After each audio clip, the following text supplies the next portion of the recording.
इस साल दिवाली के मौके पर देश के करोड़ों लोगों को दोहरी खुशखबरी मिलने की उम्मीद है। एक तरफ सरकारी कर्मचारियों और पेंशनभोगियों के लिए महंगाई भत्ते में बढ़ोतरी का सिलसिला जारी है, तो दूसरी तरफ प्रधानमंत्री नरेंद्र मोदी ने दिवाली से पहले जीएसटी सुधारों को लागू करने की बात कही है। ये दोनों फैसले मिलकर त्योहारी सीजन में आम लोगों की खुशी दोगुनी कर देंगे। सरकारी कर्मचारियों की बढ़ी हुई आमदनी और बाजार में सस्ते सामान से दिवाली की खरीदारी और भी आसान हो जाएगी। जनवरी से लागू हुआ नया डीए। केंद्रीय मंत्रिमंडल ने मार्च 2025 में एक महत्वपूर्ण फैसला लिया था, जिसके तहत केंद्र सरकार के 48 लाख से अधिक कर्मचारियों और 66 लाख से ज्यादा पेंशनभोगियों के लिए महंगाई भत्ते में 2% की बढ़ोतरी की गई।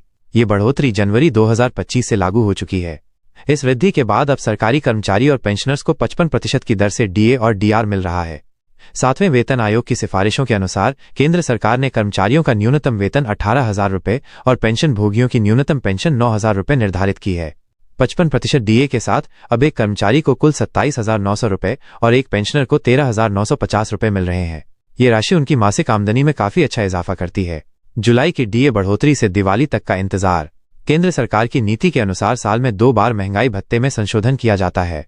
पहली बार जनवरी में और दूसरी बार जुलाई में ये बढ़ोतरी लागू होती है। अब जुलाई 2025 के लिए अगली डीए वृद्धि की घोषणा सितंबर महीने में होने की उम्मीद है। विभिन्न रिपोर्ट्स के अनुसार इस बार महंगाई भत्ते में 3% की बढ़ोतरी हो सकती है। अगर ये अनुमान सही साबित होता है तो डीए की दर 58% हो जाएगी। इस बढ़ोतरी का सबसे अच्छी बात यह है कि इसे दिवाली के आसपास लागू किया जा सकता है। इससे त्योहारी सीजन में सरकारी कर्मचारियों और पेंशनभोगियों को अतिरिक्त पैसा मिलेगा, जो उनकी दिवाली की खरीदारी में काम आएगा। दिवाली से पहले जीएसटी सुधार का बड़ा फायदा। प्रधानमंत्री नरेंद्र मोदी ने हाल ही में सभी राज्य सरकारों से अपील की है कि वे प्रस्तावित जीएसटी सुधारों को लागू करने में केंद्र सरकार का पूरा सहयोग करें। उन्होंने खास तौर पर यह जोर दिया है कि इन सुधारों को दिवाली से पहले ही लागू कर देना चाहिए, ताकि इसका सीधा फायदा गरीब लोगों, मध्यम वर्गीय परिवारों और छोटे बड़े सभी व्यापारियों को मिल सके। प्रधानमंत्री ने स्पष्ट रूप से कहा है कि सरकार सुधारों को सुशासन का प्रतीक मानती है। सरकार का मुख्य उद्देश्य लोगों का जीवन और कारोबार को आसान बनाना है। इसीलिए जीएसटी के अंतर्गत अगली पीढ़ी के लिए महत्वपूर्ण सुधार लाए जा रहे हैं। ये सुधार दिवाली तक आम लोगों के लिए दोहरे बोनस का काम करेंगे। 8वें वेतन आयोग की तैयारी। जनवरी 2025 में केंद्र सरकार ने 8वें वेतन आयोग के गठन को अपनी मंजूरी दे दी है। हालांकि इसकी आधिकारिक अधिसूचना अभी भी आना बाकी है। वित्त मंत्रालय के राज्य मंत्री पंकज चौधरी ने संसद में आश्वासन दिया है कि ये अधिसूचना निर्धारित समय पर जारी की जाएगी।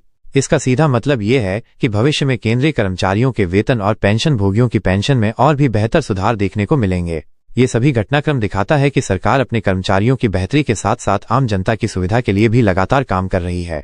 डीए की बढ़ोतरी और जीएसटी सुधार दोनों मिलकर इस दिवाली को और भी खुशियों से भर देंगे।